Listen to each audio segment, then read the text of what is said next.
Hi, I'm Amber, and welcome to the Lone Star Keto podcast. Today I have a special guest with us. His name is Hadi, and he has such an amazing and inspiring story that I just had to have him on so y'all could also hear it. Hi, Hadi. Hi, thanks for having me on. Absolutely. I just think you're so inspiring and you're so chill. That's what I love about you. You're this guy and you're all muscular and you have the tattoos and everything, but you are the chillest and the nicest and the most humble guy that I've talked to so far. And I've had the opportunity of talking to you through MeetRx, and I Right. was like, yeah, I got to talk to him some more. So I appreciate it. Absolutely. Let's talk a little bit first about your health background. I want to know, like, you mentioned multiple times that you've pretty much been heavy your whole entire life. What does Yeah. that mean? Like, when you were born, you started out heavy? Like, when did all this happen? And what were some health issues you were dealing with? So, I start as a kid up until 8 years old. I was actually born in Lebanon, and I came to America when I was 8 years old. And I was actually pretty skinny up until then. And then I discovered, I kid you not, I could show you pictures of when I actually came to America and I discovered all the delicious foods here. I'm sorry. And I from the time I was 8 until about a couple years ago, I was the heaviest I could have ever been in my life. So, growing up, going to school, learning another language, being the fat kid and all that, it's a lot to juggle and trying to, learn another language and, getting picked on for weight and trying to understand it all. But, it got to a time in my life, like just, in middle school, actually, to where I'm like, man, I want to look like these kids. I don't want to be fat anymore, right? I mean, who really wants to be overweight? Nobody, right? And a lot of people say you got to love yourself. Well, we do love ourselves, but we also want to be healthy. That's the difference, It's not loving ourselves. So I just didn't know anything about dieting, honestly. Didn't even know where to begin besides you got to eat a salad, right? That's the healthiest thing that we think of as humans. Okay, if it's green, let's put a lot of dressing on it, add all those calories, and that's healthy. So I yo-yo dieted, and I kid you not, I lost a significant amount of weight a couple of times, and I gained it all back because the thing I was doing is I wasn't dieting correctly. I was depriving myself, and that's the thing. That's the difference. You're either dieting, where you're, changing your lifestyle, which it's not a diet anymore. It's a lifestyle change. Or you're kind of doing something that's everybody's doing, the cool thing, and it doesn't really work. So I battled, weight loss for a very long time. And I felt like every time I got results, if I go back to eating something, a little bit different, that I'm going to gain all the weight back. Well, when you're not dieting correctly, you are going to gain the weight all back. Because at that point, you're depriving yourself of the whole world, and it's got to be something sustainable and you could live with on a daily basis, not to where you could walk past something and say, well, I can't have that forever. It's got to be something you can work in. And especially if you're around, your family, your family and everything like that. So the heaviest I've ever gotten was around 405 that I actually weighed myself. Now, after, excuse me. I hate those tickles. Yeah. The heaviest I've ever gotten was around 405. That's where I actually weighed myself, and I was like, yeah, it's not fun getting on the scale no more. I had to actually get rid of the scale. But at that point, I still did not do anything to change anything about my health. I knew I was big. I was starting to get really sick. And, a lot of times when something for us, we drag our feet. We're like, man, I'm not going to go to the doctor. Honestly, I didn't even have a doctor's to go to. I haven't gone in so long. So what ended up happening was I was urinating so much at night, waking up, I would sweat and my sheets would be soaked wet from me you know, just sweating all night and waking up about 4 or 5 times a night, you know, in an hour just to use the restroom.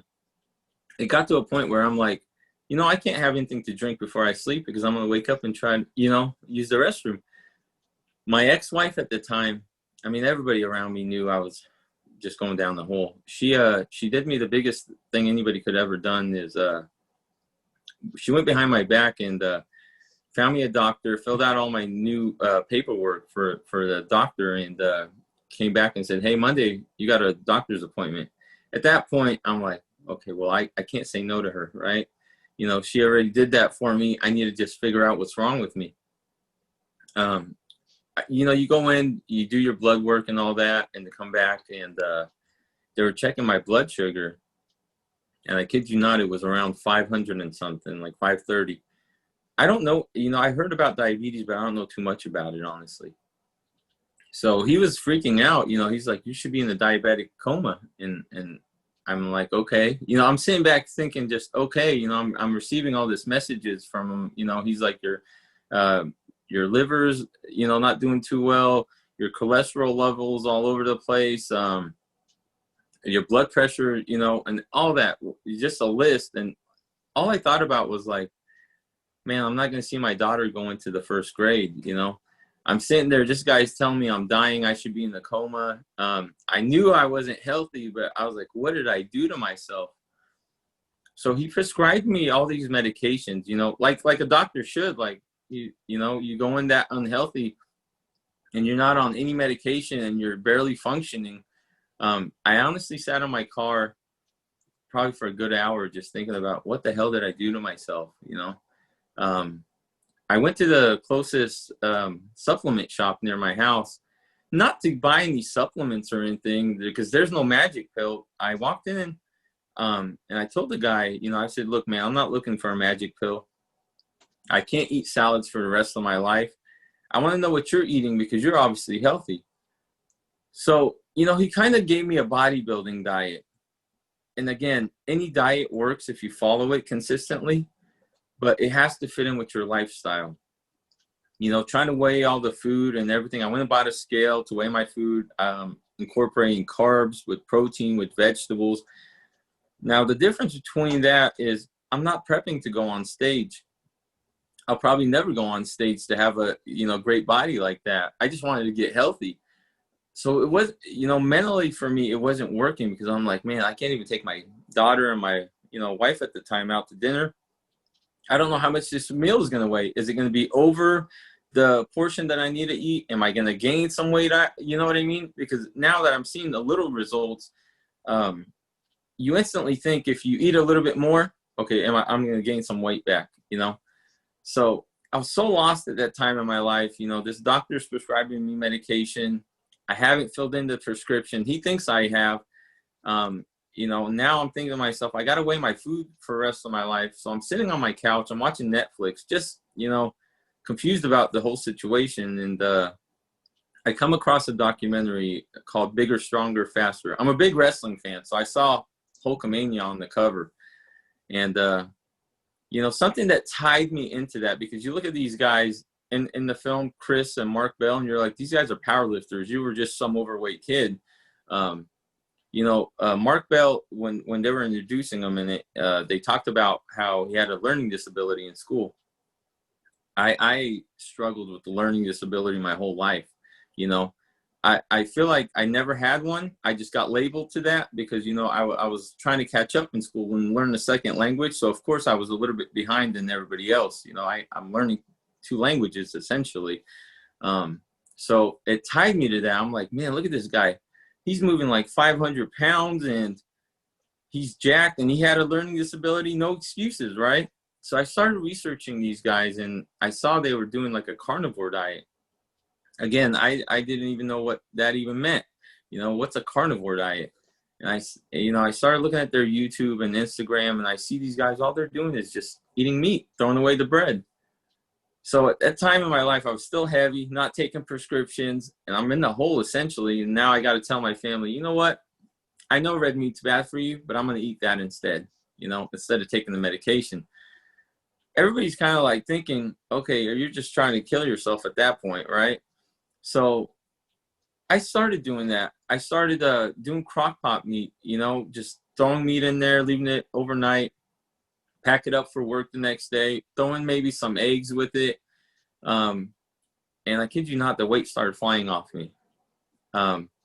You know, fast forward to a year, just going back and forth to the doctor and him just filling in my prescriptions, thinking I'm taking them. I'm losing the weight. A year later, I go back to him, and he doesn't really recognize me. You know, at that point, for a year mark, I lost 191 pounds in 1 year. So in 1 year, I lost 191 pounds, no medication, nothing, just, you know, switching my diet to red meat and eggs. He doesn't recognize me.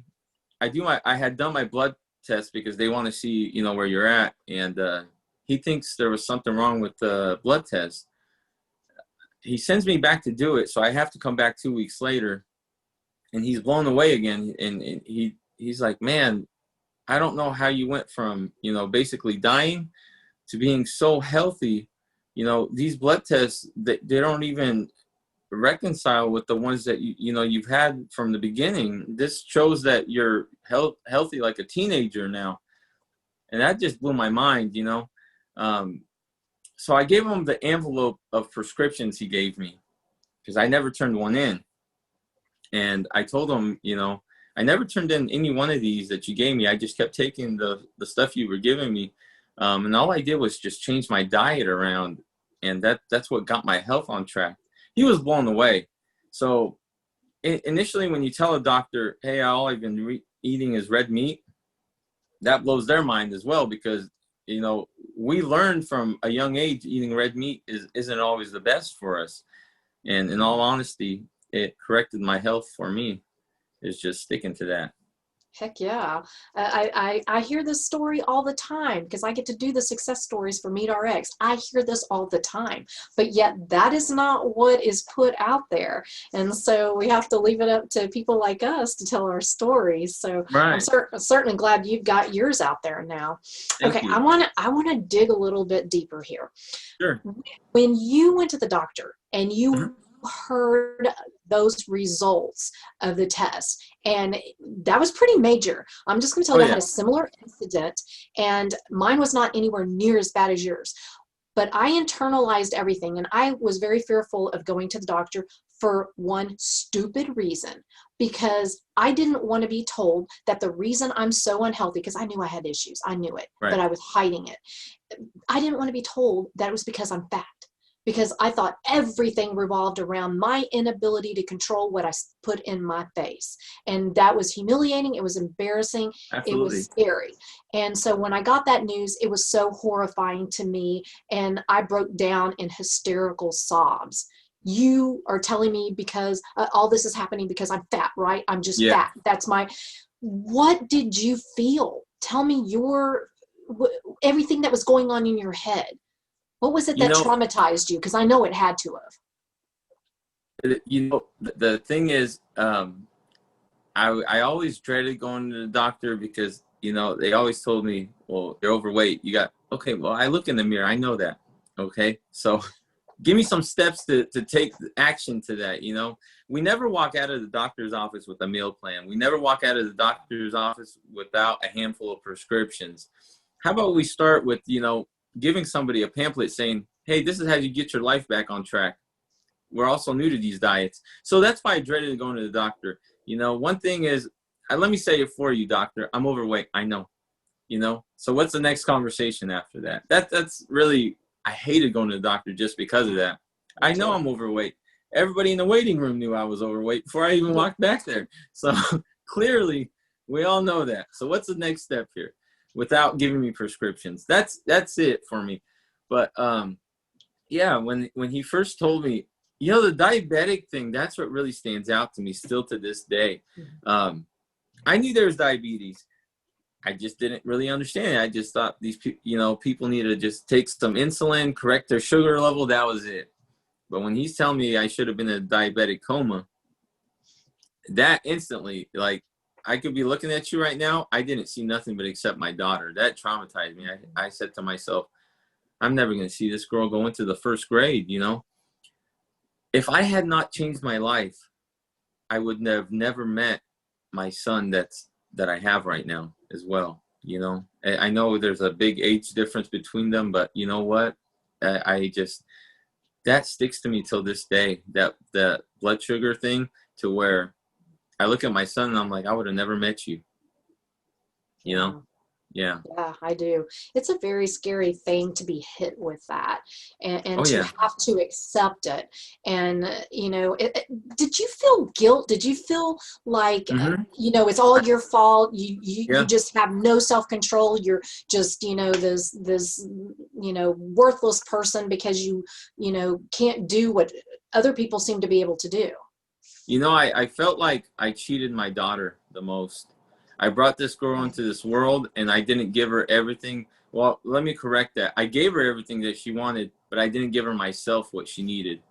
You know, that's the part that really hits home for me a lot. When I look at these old pictures with her and she's like, look at you now, daddy, you know?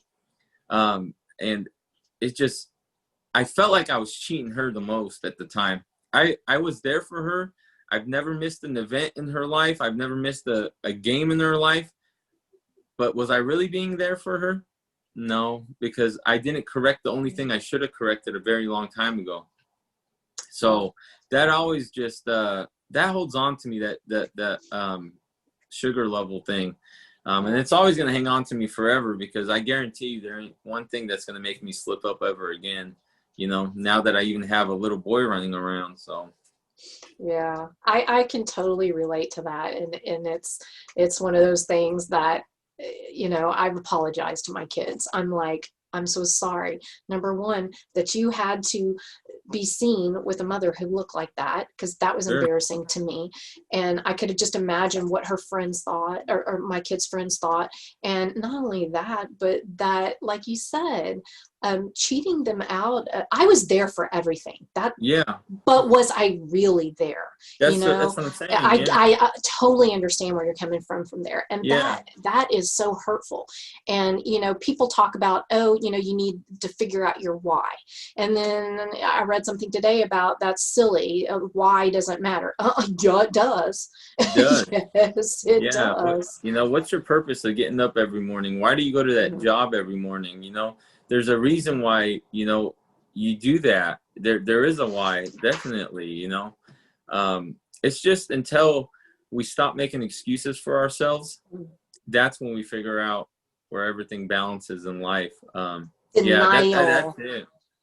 You know, For that's me, it. it was denial. You know, but the whole time I kept convincing myself, you know, as stupid as this sounds, that, hey, I'm just meant to be the fat guy.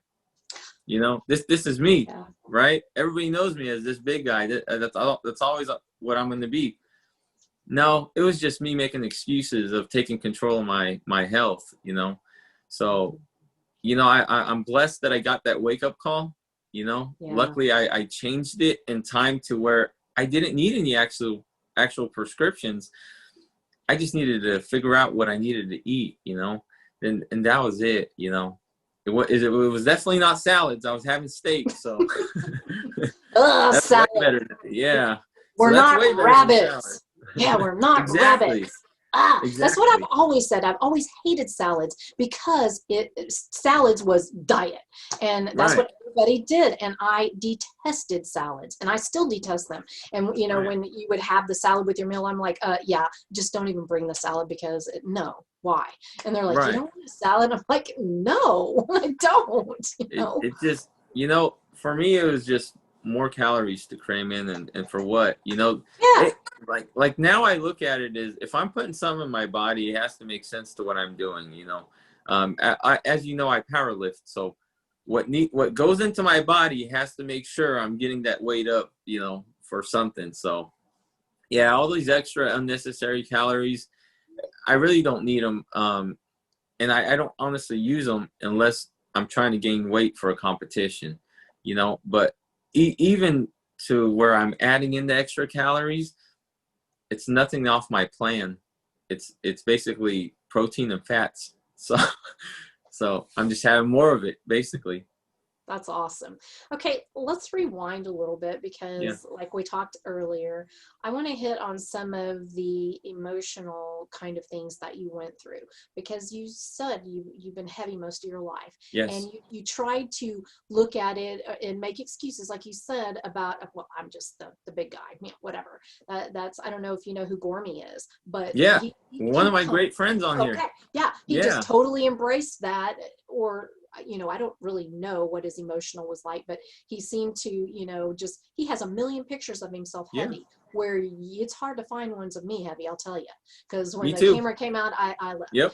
So what did you go through? You came from Lebanon. You said you were a normal, average, thin type of child. Yes. You came here to America with our crap food, and yummy crap food, because it's designed for that reason, right? Yeah. And then you started putting on weight, and that made you stand out, right? I mean, even though it's more common nowadays for heavier kids, but like for me, even though I really wasn't that big when I look back comparatively, but I wasn't that skinny little bored flat girl. I had already started developing a little bit and all that. So I was different.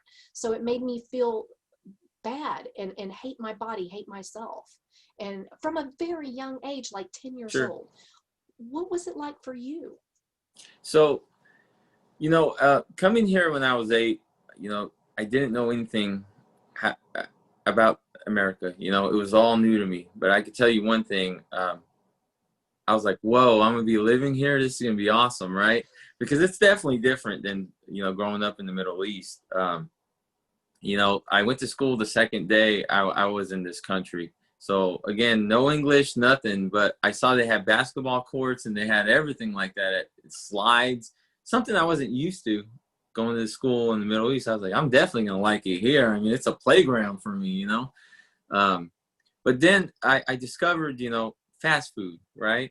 And I'm like, man, we didn't have this, so this is delicious. You know, McNuggets, Big Mac, I tell you, I'm a sucker for, you know. So it's that special sauce, right? Yeah. Patty special sauce, yeah. Yeah. But it's delicious. But my uncle also owned a pizza parlor here, so of course, pizza every night, you know. And then, you know, growing up with my friends in school, everybody loves pizza. So of course, everybody was at my house. They're like, hey, go get us a pizza. And we're always eating pizza or something, you know, and I'm gaining weight and they're looking thin because they could, you know, just get rid of that like that. My genetics obviously work a lot different than theirs. But yeah, so I was always that fat guy, you know, even hanging out with a group of kids that I grew up with. I was always the fat guy and they're the thin kids. And I was very active still. You know, I in high school, I played football and I was still the big guy. You know, as active as I wanted to be, the weight didn't fly off of me because, you know, I was eating crap my whole life. So there was no really balance to that. Not that my parents were never around to say, hey, we got to get you back healthy. You know, my parents cared about me a lot, but my parents worked very hard. So I felt like they weren't around when I got back home from school. So I'm kind of just, you know, fending for my own self. Not that they weren't around forever. It's just, that's just how I grew up, you know, that they were making ends meet. Yeah. You know, they were at work. So I was that fat kid growing up my whole life. And I ended up being that fat kid because I never did anything for myself to change that either. But yeah, throughout my whole life, that's just, you know, what it was. Even though I played sports, and my weight never went anywhere because I never changed what I was putting into my body. So I thought I knew how to even diet back then, you know, where I kept saying to myself, well, I'm not going to eat this for a whole week. But realistically, I was a kid. I'd go back to eating that and double, you know. So it got to a point in my life to where, you know, the heaviest I've ever weighed myself, like I was telling you, I was 405, but I know I far exceeded that. I just didn't want to take the chance to get on the scale anymore because I was like, yeah, I'm 405. What am I trying to break a record here? so everybody knew I was big, but here's the kicker. I was a closet eater. Like if I was having dinner with you, I'd probably take a couple bites and I'm like, oh, I'm full. But now when I go home at night and everybody's asleep, I rummage through the fridge, eat everything in sight. It didn't even matter what it was. It's just I felt like there was a trigger that says you need to just go make up for what you didn't eat. You know what I mean? And it was nothing that was it mostly like cooked or anything like it. It was just like crap in the pantry, you know, cookies, what you name it. I was going to devour it. So it's not like people didn't know I ate. I just developed this habit to where I'd only want to eat when no one was around. Because I guess what happened was, you know, I was out with my daughter and my ex-wife at the time. I took my daughter to an ice cream shop. I'm at the heaviest I could ever be. And I ordered a sundae just like everybody else. But, you know, people can act like asses sometimes in public. And I saw this girl filming me on her phone, like, Oh my God. probably to make a post, right? Emotionally inside, I'm looking at my daughter and I'm like, okay, I could either say something, but overall I'm going to be the one embarrassed because I'm the fat guy eating the ice cream and she's recording me. And that stuck with me for a very long time. So I became more of a closet eater just because I started thinking, like, what do people see when I eat, you know? The big person going for seconds at a buffet. That's right. That's right. It's judgment. Yeah, it's absolutely. like if you were thin and you ate all that crap and you did it, you know, WIT 5 times, nobody thinks a thing.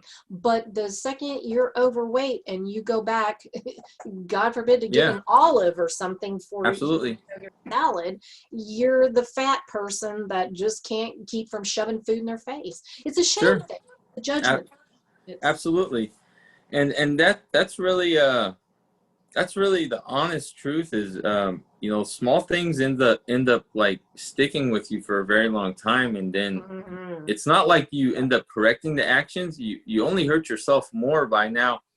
Okay, well, I won't eat in front of people. I'll eat by myself, you know? So it's one of those things. It's, I wish more of us would just take action when we feel embarrassed the most instead of trying to hide it and do worse. And that's what ends up happening. The situation becomes worse. I get it. I hid that too. I did a similar thing to you, and it was more like I didn't want to be judged by my family. And so I would do those kind of crazy things. And even in my teen years, I had eating disorders. And part of that was because, you know, I would hide in my room. I would buy a bunch of food because I was working at the time. I would bring it into my room and I would hide it under my bed. And then I would binge and purge and binge and purge. And it's kind of like a similar thing to the closet eating, because it's like it's a hiding thing. It's a disorder. It is. It's kind of a, you know, believe me, I've been through it all, so I get it. Okay, so we touched on that. Now, another very sensitive thing, and just to kind of frame it, I had posted a before after of you that was absolutely amazing. It was so positive, and I just adore you. I think, you know, just the best. And you had, as part of it, you had a picture with your little boy Mateo, who was adorable. And somebody felt the need to comment about, well, great that he's taking care of himself, but he needs to focus more on his son, or something to that degree. What did that make you feel like? And what do you have to say about that? You know, in all honesty, these internet bullies would never say something like that to my face. Well, Let's God, call no, it not what now. it is. Let's call it what it is. It's just some guy behind the keyboard that felt like he needed to make a comment like that to take his insecurities away. My son is 1. What are you bashing his weight for? You know, I ended up blocking this guy. I never said anything to him, but in all reality, it makes me feel bad because it's my son. You know, I'm raising my son. But again, you know, I raise my kids probably a lot different than most people. Everybody raises their kids differently.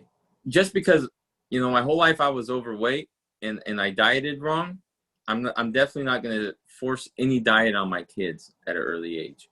You know, I do make a lot of crock pots here. My daughter does eat steak, but they're still kids. If they decide they want to eat something different, great. You know, my son doesn't know too much about dieting, but you know, he does eat, and he's a heavier kid. I'm not going to put him on some restricted diet just because he's a little bit heavier than, you know, most kids. I think when he's getting bigger, he's going to fill out differently. You know, he's a very strong kid, believe it or not. You know, when I'm working out in the gym, he's actually able to pick up some of these tinier weights to where most kids wouldn't even be able to pick it up. So I think in time he'll just balance out. But as far as the hateful comments like that, I get them quite a bit. You're not the only one that's seen that. It's just I don't feed into them, honestly. I got nothing to explain to these people that would never say something like that to my face to begin with. So Yeah. that's the way I feel about it. Yeah. It hurt me to read that about Mateo, and he's not even my child, you know, but I just think, you know, certain things, I mean, bullying is horrible, but don't bully a child, a 1-year-old. Are you kidding me? Okay. So how do you keep junk food in your house? I mean, is there a lot of that? And if so, how do you keep from wanting to eat it? Because I mean, a carb addict is a carb addict, you know? Right. I don't have, believe it or not, I don't have those temptations. That one wake up call with my sugar level scared me so freaking much. I tell you right now, if you told me you were going to shoot me in the head, and if I didn't eat this cookie, I'd just say blast me then, because there's that's how bad. I won't touch it. I have cookies around the house. I mean, I have kids. You know, between me and my girlfriend, there's 6 kids around the house. So I know it's like a school bus here, but realistically, they're kids. You know, we walk past the aisle. I'm not going to deprive everybody from getting what they want. I won't eat it. I can't do it. I couldn't even tell you the last time I cheated off this diet. You know, I know I post waffles and stuff like that, but they're all made with protein, so there's not 1 ounce of sugar in those things. I just don't. I don't crave them. It's just that one, you know, wake up call scared me so much that I battle myself. Like, okay, if I have a bite of that, is it gonna spike my sugar back up? You know, it's obviously gonna send some type of shock to my body. I haven't had anything like that in years. I haven't even had a carb in years. So, you know, let alone trying to cheat. So I can walk past all that, and it just doesn't appetize me anymore, if that makes any sense. You know? Yeah, no, it does. I'm the same way. I get that. But I also don't keep anything in the house because I don't want anybody else in my house either. Sure. No, I have my mother who's 74 and she's had cancer, and she's on every medication you can think of. It's for insulin, which is shocking because her whole family is. But you know, so and then my grandbaby, when she comes over, you know, I do other things. You know, like it's not that I deprive her per se, but I find alternatives. So, you know, just because I'm just not going to keep the crap in my house, you know, when she's over or whatever. So by default, I kind of make everybody else do it. I'm the cook, so. No, you know, I even make I even make ice cream out of protein, and I give it to the kids, and they can't tell the difference. You know, that's the thing is, you don't have to have a cabinet full of junk. You know, you can make other alternatives. It's just a couple of steps more, but that's just the reality of it. You know, it's just, how do we get away from convenience? You know, from that's a problem. It but, really you know, is sad.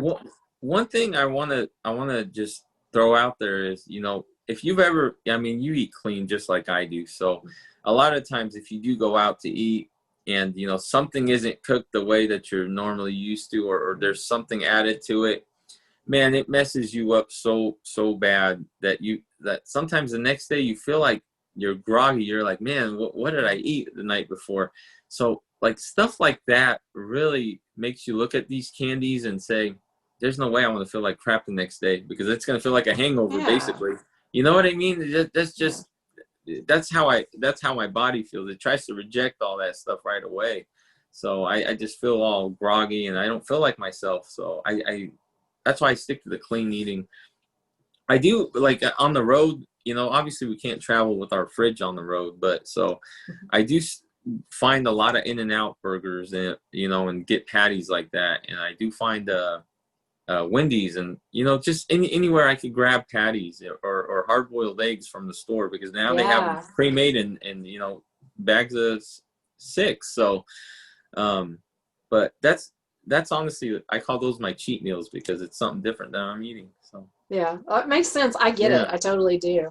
And, you know, I just don't, the only time I allow myself to kind of go off plan, if you will, is when we're on cruises. And we usually do once a year, not this year, but all of ours were canceled. But whatever, we have one booked for next year, but, you know, we'll see.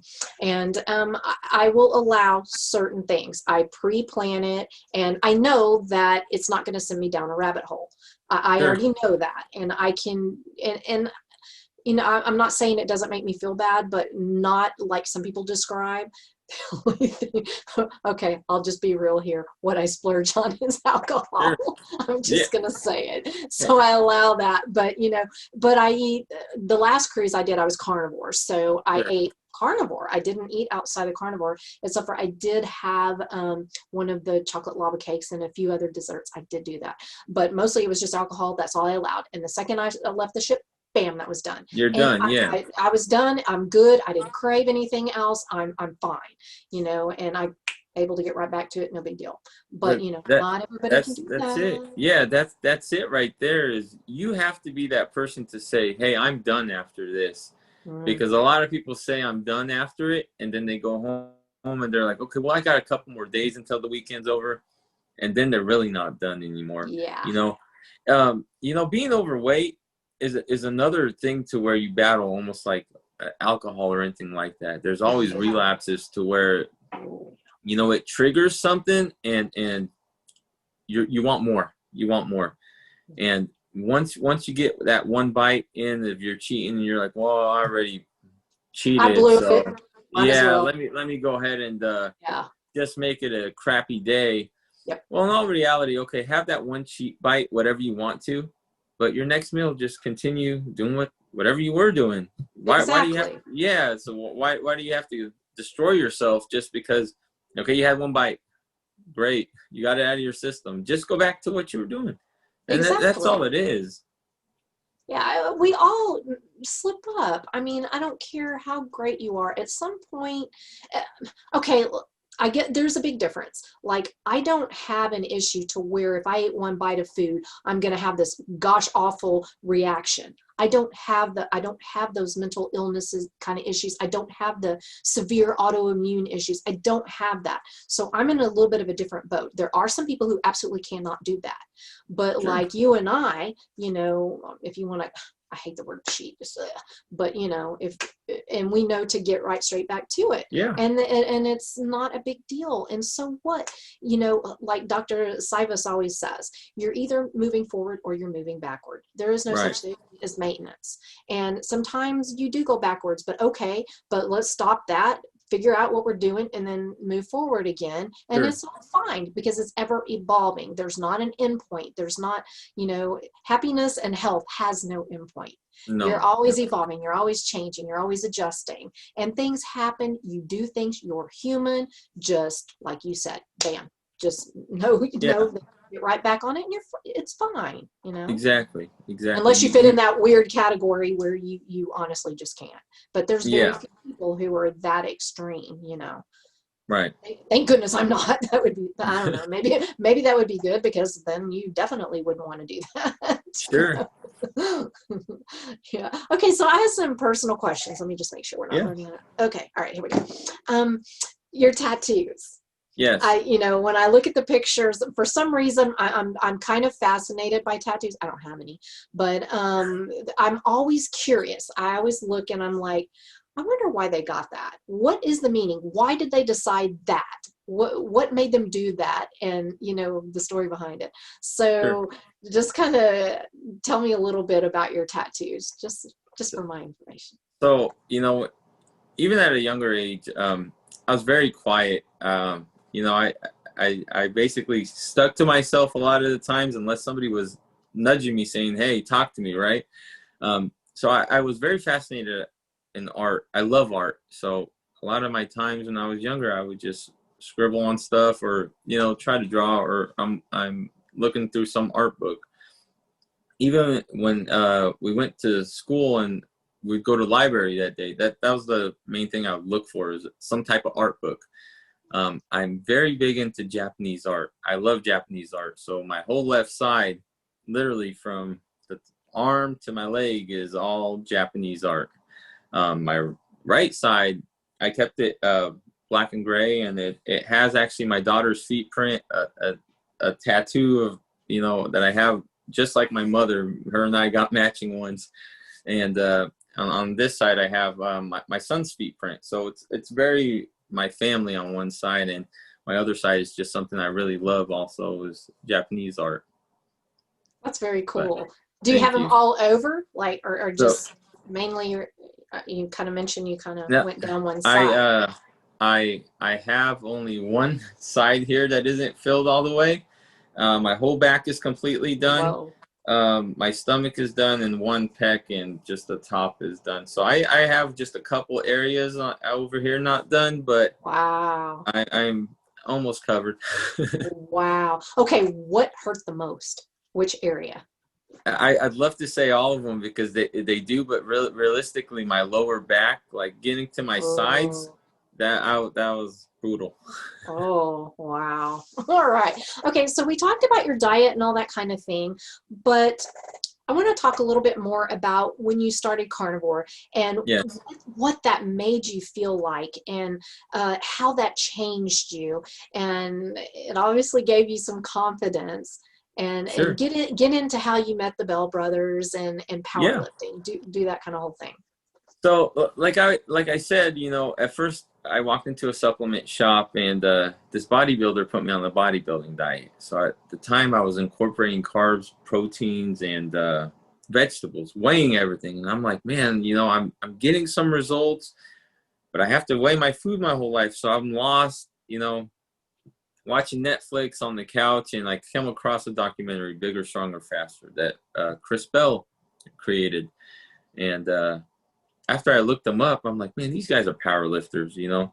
They're moving all this weight around, and, you know, they're just eating meat. And in my head, I'm like, okay, I'm not taking prescriptions, and I probably should. And now I want to eat red meat. I'm really trying to kill myself at that point. You know, I'm trying to explain to everybody, like, this is the way to go, right? And so I gave it a week, you know, just anything you want to do, give it a whole week. Give it a fair shot, like a whole week. And just see how you feel. Okay, if you don't feel great after that week, go back to doing what works for you then, you know? Because even a lot of people ask me, how do I start carnivore? Well, it's kind of easy. You just eat meat, you know? I mean, there's nothing really I got to tell you. Just buy a pack of ground beef and eat that, you know? But realistically, you know, I had those questions at first, but I didn't have anybody to ask. I'm only following these guys off Instagram and YouTube. So it's not like I can reach out to them and say, hey, what was your portion size? You know, I just kind of had to gauge it to what made me feel full. You know, what I learned about myself at that time is I was so programmed to saying to myself, I can't leave the house. I got to have breakfast. Breakfast is the most important part of the day. Well, what I learned is I'm down to 2 pretty good sized meals. I probably eat more than most people are eating, realistically. And my meal doesn't even start until probably afternoonish. That's my first meal. I wake up at 3:30 in the morning for work every, you know, Monday through Friday. So my day honestly starts off a lot earlier than most people. And I'm fasting still this whole time, you know, until about afternoon time, to where I have my first meal. That's when my body says, okay, now I need something to eat, right? And then I go through a period of my day, but, you know, I work out, and then about like 6 o'clock, I call it good. After my workout, I have my last meal, and that's it. But throughout that time when I was heavy and going into carnivore, I had to figure out, you know, what was my correct portion size, you know? So there's days where you kind of overeat, and where you feel uncomfortable, and then you kind of lean your way out of that. You're like, okay, when I sit down to eat today, I'm only going to have this much and see how I feel. And then you kind of just balance out to where you feel just satisfied instead of feeling I overate or now I don't want to move anymore. I'm stuffed. And it just took, you know, like a few weeks, honestly, to figure out, you know, from being so large and thinking I needed to eat all that, you just kind of balance everything out in time. You know, there isn't one person that's going to tell you, hey, eat this much and you'll be full. Well, that person, his body works for him, you know, Right. whatever he's eating. And it's not going to work for me. His body processes stuff differently to where mine doesn't, you know. And plus, a lot of these people could be on two wavelengths. You know, this guy is active for this much, you know, or to where I unload trucks for a living. So I'm moving the whole morning at my work. And then I go home and power lift. So there isn't the same meal plan for that guy that's going to fit mine. I probably am going to eat more because I'm burning a lot more calories throughout the day than this guy that looks better than me. You understand what I'm saying? Oh, absolutely. So, you know, trying to explain that to people is, you know, especially on Instagram, when they see my before and after pictures, they're like, so what were your meal portions? Well, whenever I felt full, you know, that's the honest truth. It's not like I ate a cup of meat and said, you know, I'm basically done. It's just when I felt full. That's honestly the truth. I only ate when, you know, I felt hungry at the time, and then I kind of started balancing everything out. So that's on the honest truth is there isn't no correct meal plan for anybody. Even when you tell somebody, hey, go carnivore, you just got to figure out what you need to eat, you know, not what I'm eating or what somebody else is eating. Just because they got results doesn't mean your results are going to be identical to what their meal plan was. So that's it. Is just, man, it's you. Explore yourself. Figure out what works for you. You know, I tell that to everybody. Yeah. You know, you're already in the hole. You can't get any worse. Now you're just eating one ingredient. So just figure that out. Yeah, So it makes it so much easier. I could not agree with you more. And there, you know, so many people do want to know that because I think some people just want the easy route. Here, this is what you do. Follow the directions. Bam, you're done. They don't want to put in the work of trying to figure it out. But, you know, me as a coach, when I talk to people, you know, sometimes that's what they want. And I'm like, well, I can't tell you. I can give you kind of a starting point so you kind of know, you know, where to start. And then from there, you have to experiment. You have to figure out what you're willing to live with, what your body needs, what makes you feel healthy. And there is no perfect formula. Absolutely not. You know? You know, but that was, you know, that was it. Just me, you know, I couldn't reach out to anybody at the time to say, hey, Mark and Chris, what was your portions, right? So I ended up losing 191 pounds in that 1 year. At that time in my life, my dad was battling cancer. He was on every medication you could think of. Where it became to a point he was even, you know, going through chemo and radiation treatments. I had to change my life around quite a bit to where, you know, I said, you know what, we're just going to move in with him and just ride this thing out, right? I was a big fan of the Bell Brothers, and I saw Chris had created another documentary called A Leaf of Faith, where he had a product called Mind Bullet that they currently sell. And what that does is gives you a little energy, and you get to a point with you looking at your father and you're like, how do I give you a little bit energy of you just getting up and just hanging out with the grandkids for a minute? You know, I know they're around, but I want you to get up, you know, and it kills you inside just not being able to do that. So I reached out to Chris Bell, and I said, hey, man, I got a couple of questions. Chris Bell, he's famous. He has 1 million people following him. I'm like, he's not going to get back to me. Something happened that night. He emailed me back, and I ran into the room to show my ex-wife at the time. I was like, hey, Chris wrote me, you know. So, you know, going back and forth with him, the gym is actually 20 minutes away from my house. He said, hey, come down to the gym, and I'll give you some samples. You know, I was going down there to get some stuff for my father at the time to see if he could gain some energy from those Mind Bullet pills that he has. And I became selfish. And when I saw Chris, I'm like, man, this might be my only shot to meet this guy. So I showed him before and after. I'm like, man, you changed my life without even knowing me, basically. I just followed you and your brother, you know, doing the meal plans you guys were doing. And he was so blown away that he had me come back to meet Mark. And, you know, I was so starstruck at first. You know, these guys I followed for like a couple of years, and now I'm standing in the gym I've always wanted to walk into with these two guys that I've always wanted to meet. So that's how that started. And then, you know, Chris and Mark, they started having me come in and work out.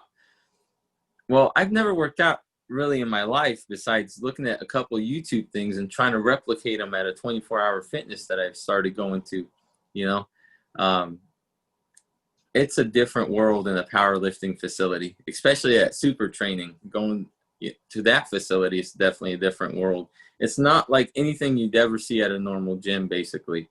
I never thought I'd be a power lifter ever. You know, so my father passed away in October. And I thought I was going to be the loneliest ever. I was going to be that Thanksgiving.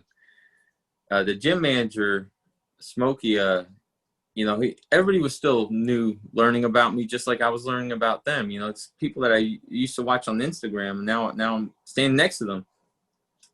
He asked me, he goes, "Hey, man, if you want to come down and train on Thanksgiving, I'm going to have the gym open." And, man, that meant so much to me. I'm like, this guy barely knows me, doesn't really have to do this. And so I was like, of course, because I was going to be by myself that Thanksgiving. So I went there, and I was stretching, and he's just kind of explaining to me, you know, trying to teach me stuff.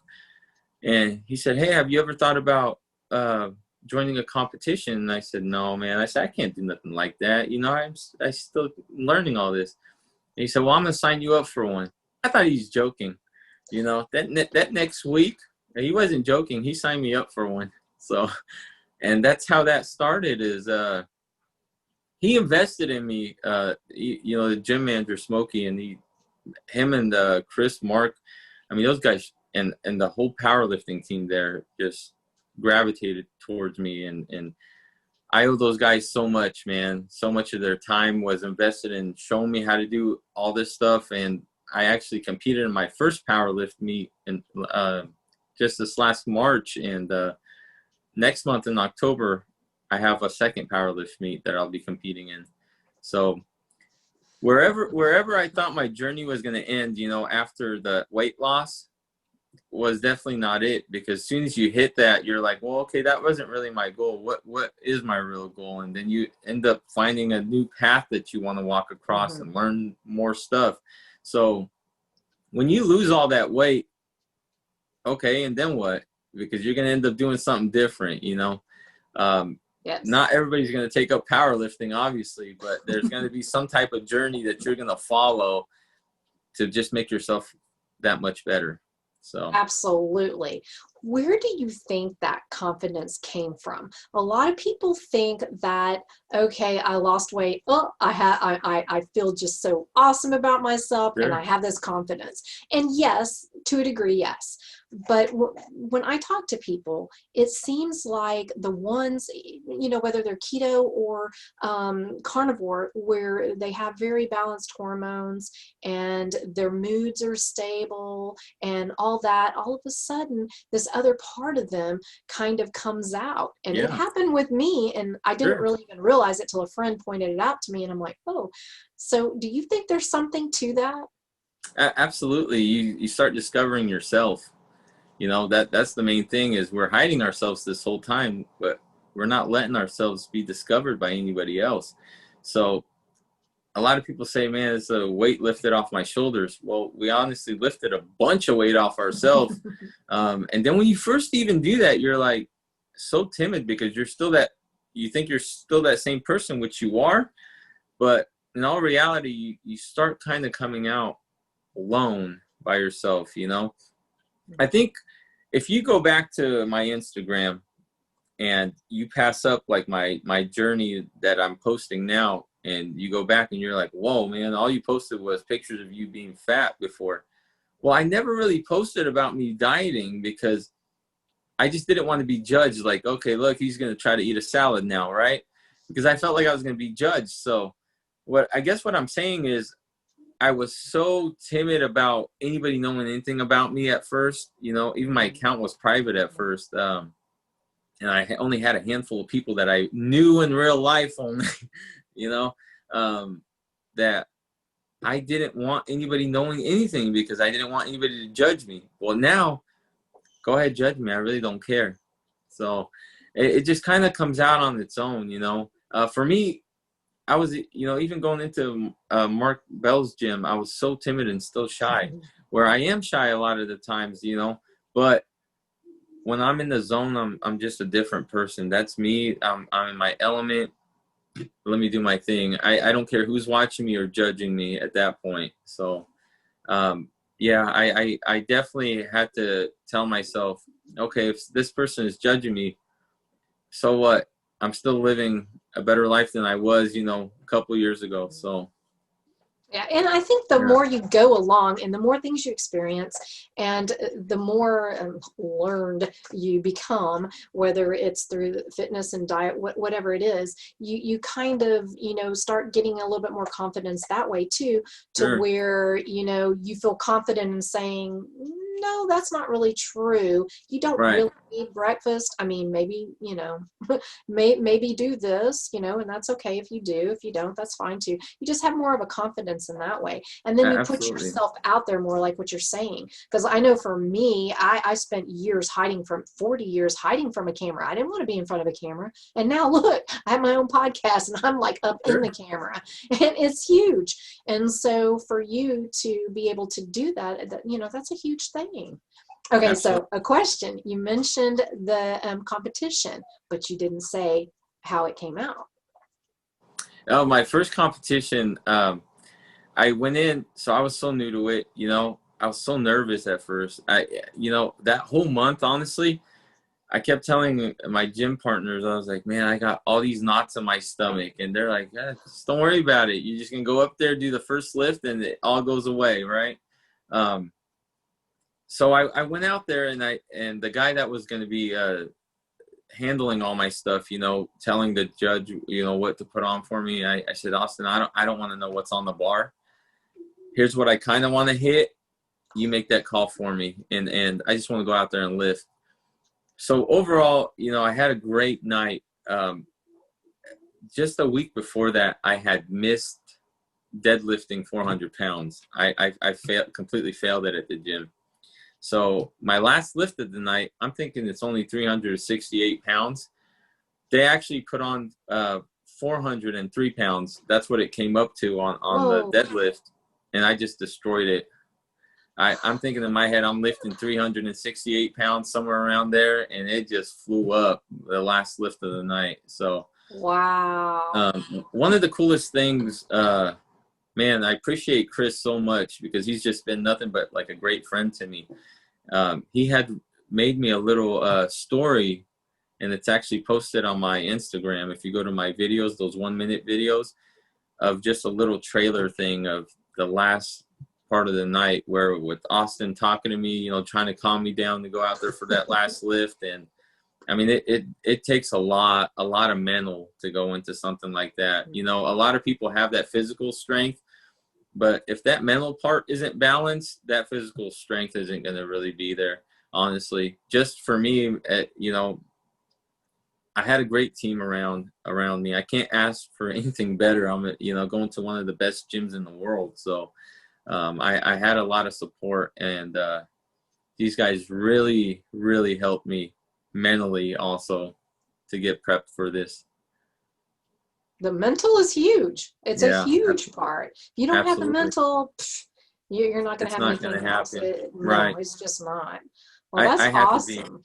Thank you. I had to honestly be mentally right because, you know, a lot of it was, I questioned myself is, okay, I'm this guy with a weight loss story. These guys have been powerlifting their whole lives, you know, and some of the guys you see in there, man, they're just ripping weight off the ground. And I'm like, where do I stand right here with these guys? You know, I'm just a guy with some saggy skin that's just trying to blend in with these guys that are filled in completely. So that's, in all reality, that's what you think about yourself. You know, you don't see the side, hey, I worked my ass off, you know, I can lift similar to these guys.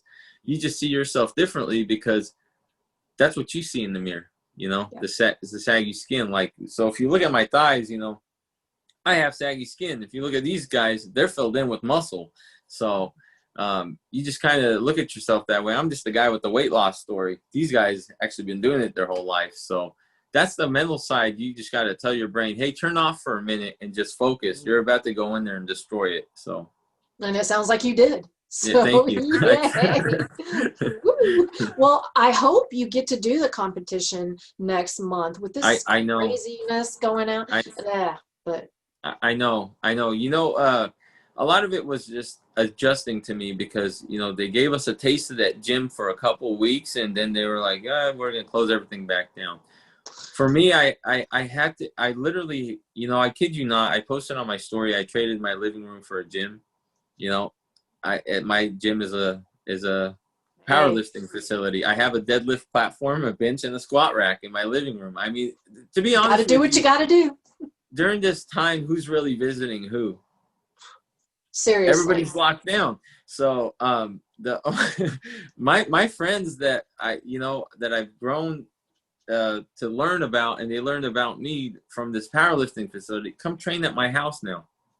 You know, so it's been great having everybody around because I feel like now, yeah, we're quarantined, but you know what? We're kind of doing something normal to what, you know, we've grown to accustomed to. Mm-hmm. It's just been great, you know, having these guys around. I'm still learning a lot more than, you know, than anything. So I feel like even with this quarantine, I told my girlfriend in the beginning, you know, when this happened, I said, hey, I'm not going to use this as an excuse. Even though I didn't have any weights at that time, I said, I'm going to come out of this quarantine stronger than I've ever been in my life. And she said, well, you're doing what you can. No, I wasn't doing all I can at first. And then I started looking around. I started really, when you say invest in yourself, because if that's what you want to do is you know, go to the next level, I had to honestly transform my living room to what I needed at that time, because the only spot I had was my living room, put it in. And, you know, one thing about all this is I have 6 kids that are here, right? And all of them want to do something in this weight room now. Aww.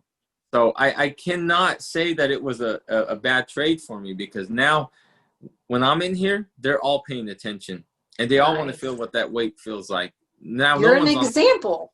Oh, I appreciate that. But the whole thing I wanted to take away from that is they're not on their tablets. They're not glued into something that has nothing to do with what they need to really focus on. You know, and I didn't say, hey, you need to go lay down on the bench and learn how to bench. You know what I mean? They all just kind of gravitated toward, that's what they see me do. They see these guys doing that when they're here.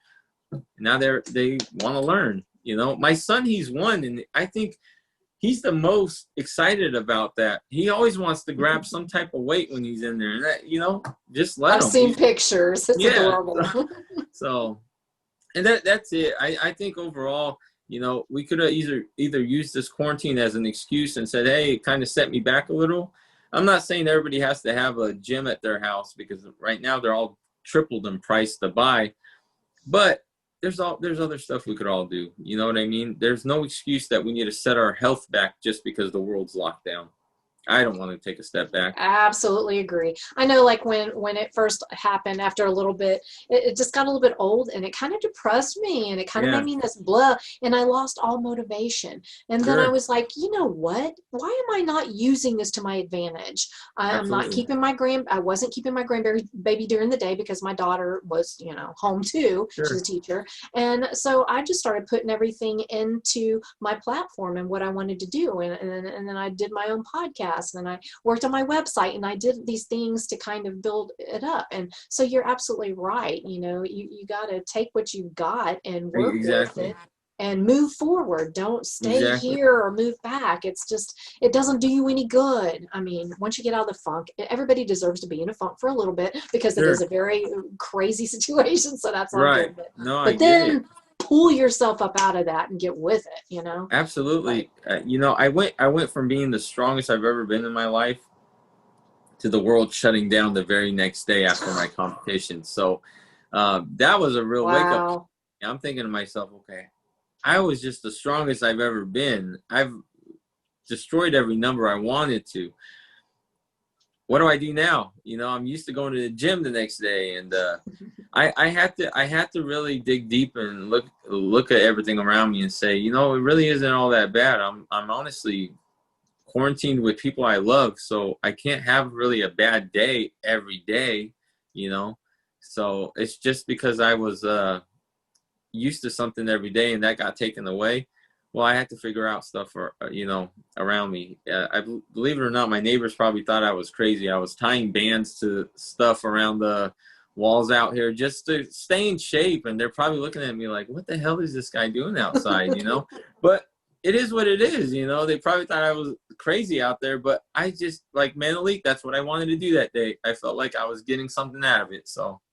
Hey, Yeah. whatever you got to do, that's awesome. Okay, one more question before we go.